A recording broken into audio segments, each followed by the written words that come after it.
Right now to discuss Tennessee Congressman Andy Ogles. Congressman, I don't know, I'm not a military expert to know, just because Putin says something doesn't mean it's true, but this does seem an escalation safe to say, on both sides, and shouldn't Mr. Trump be involved with the conversation to at least know it's coming? Well, you know, it's unfortunate. I think you saw the Biden administration escalated the Ukraine-Russia conflict as they're leaving office. And so it really should have been left for President-elect Trump to address. And so, you know, Trump is committed to peace in the region and, quite frankly, peace globally. We're all better off when we have a peaceful world, just because of the economies and commerce and such. And so as he comes into office, he's going to be looking to end the war, to bring peace and bring security to the European continent. Congressman, there's also reports that the Biden administration is trying to hustle as much money to Ukraine before they leave office. Now, this was one of the reasons why Donald Trump got elected, was that we shouldn't be writing more blank checks to Ukraine without seeing certain specific resolve or results in this war. Kind of, what is your take on future funding for Ukraine, and will the House be, what will the House look like, and what will its efforts be under a President Trump? Well, you know, I think especially on the foreign policy front, you know, the president is going to have a clear, concise agenda, and in the House, we'll do our part to implement that. And so, again, he's looking for de-escalation. He's looking for peace. And so what happens and how we get there is to be determined. But I think we need to see what is the mission there? And I think that's the problem that for a lot of us, I voted against all of the Ukraine funding, is because there was not a clear ROI. What does peace look like? If you can't attain peace, what's the exit strategy? None of those have been properly articulated. And so, again, at a time when our borders overrun, veterans aren't getting their services, you still have veteran suicides at 2022 a day. We have priorities here at home that I'm concerned about that should be addressed first. Look, I have compassion and empathy for the folks in Ukraine and Russia for that matter. But at the end of the day, I care about America first. Tell us about your conversation yesterday morning with the president-elect, what you chatted about, and what you learned from it.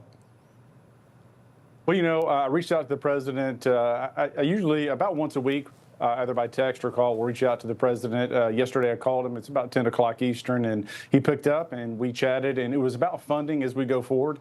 You know, the president is looking for a, history-making, record-breaking first 100 days.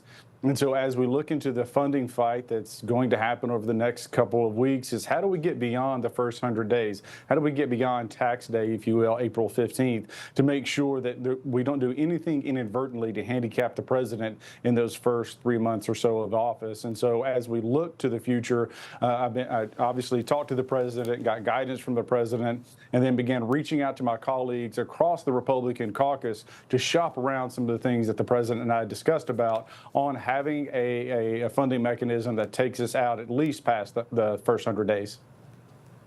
And so presumably this would be done with a continuing resolution?